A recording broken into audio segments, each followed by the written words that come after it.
All right. As far as injuries go, Juju's sick today, so he won't be there. McKinnon has a hamstring strain. He won't practice today. And then Tony is getting better, but won't practice today. Everybody else will be out there rolling. Look forward to the challenge of playing Cincinnati. We know they're a heck of a football team. And we'll start today getting ready for them. So it'd be good to get on the practice field. With that, time's yours. Coach, I know you try to put games away from the past, but you guys had a couple of tough ones against them last year. A few months ago, I remember Chris talking about it. These are the kind of games that drove him in the offseason.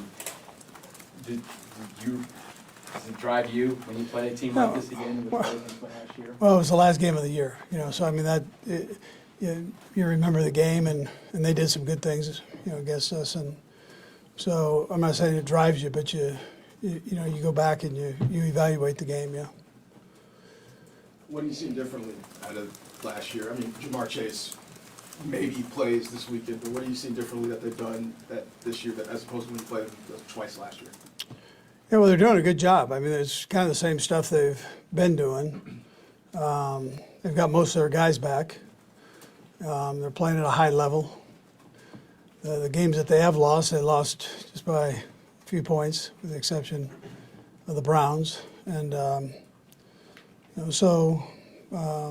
it's very, very similar. Good, solid football, both sides of the ball and special teams. And when you look back at last year, how the second half kind of, I wouldn't say confused you, but took you for a loop, if you will. But how much did you learn from that game that you took into this year, knowing like the lessons learned from that game? How much could you take into this year, knowing that the defense they played was something that kind of caught you off guard?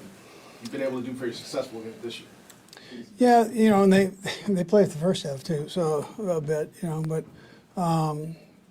but they did a good job with it. I mean, that's what they did. They dropped 8 and played man coverage and had a thief player rolling around in there, and they executed well, better than how we did. We didn't do very well with it, so they got us on, But we've worked on it. I'm sure they've worked on new things, and we'll see how it goes. And there were guys before and after the Tampa Bay game that made it very clear how much what happened in the previous game motivated them for that contest. Some opportunity, obviously this Sunday. How do you manage when guys are already motivated because of the previous game, but not trying to lose sight of how things may change in this matchup? Yeah.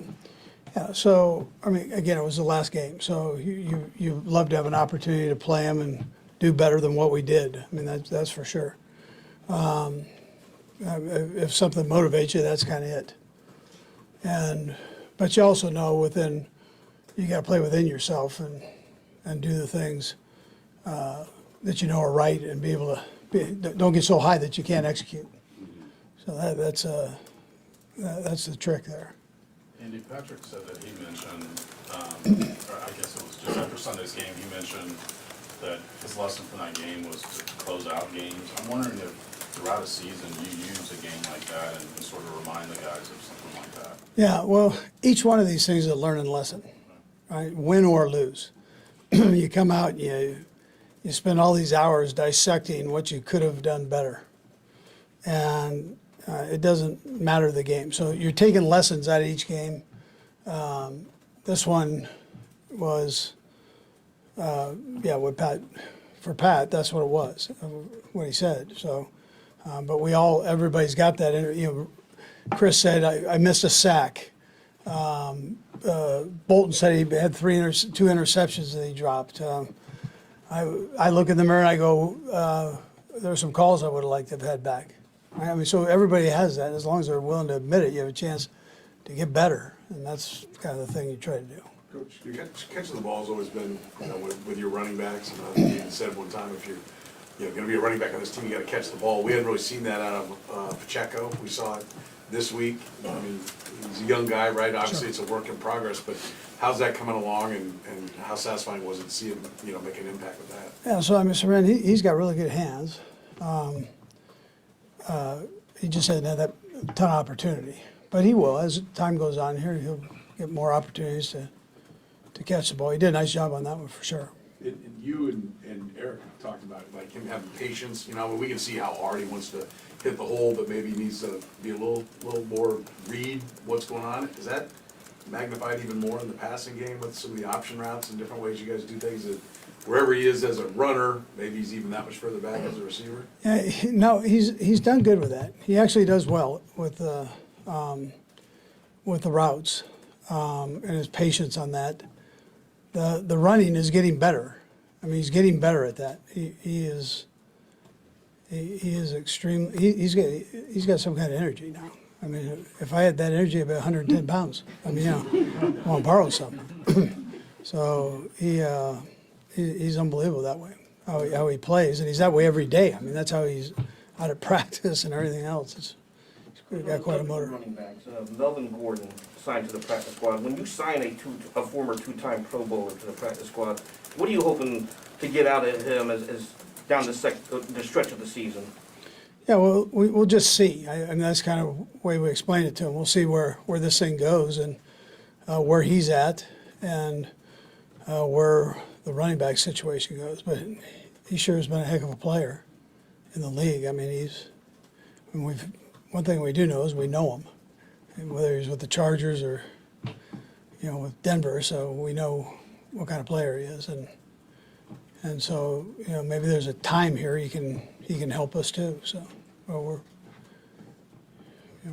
take all comers. If you had some game left in you, we'd bring you over, Herbie. Yeah, I'm saying. Yeah, we'd bring you over. Yeah. Coach, you briefly mentioned the Chris Jones almost sack, and maybe that's the biggest difference defensively for you guys this year. You've exceeded the sack total. Just how much confidence can that give you going into a game where you're getting home this year? Yeah, we've done better in that area, finishing sacks. This kid is unique that we're playing. I mean, he's strong in the pocket, and so it presents another challenge. And, our guys will work on that this week and make sure that they have a plan for that. Couple more guys. Andy, you also added Brandon Williams to the practice squad, Yes. or going to.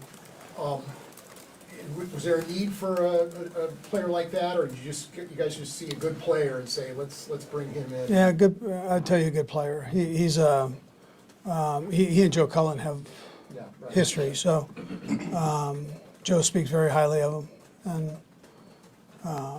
and still thinks he can contribute. So he's been doing it a long time, but we welcome that. He's a great kid and good football player.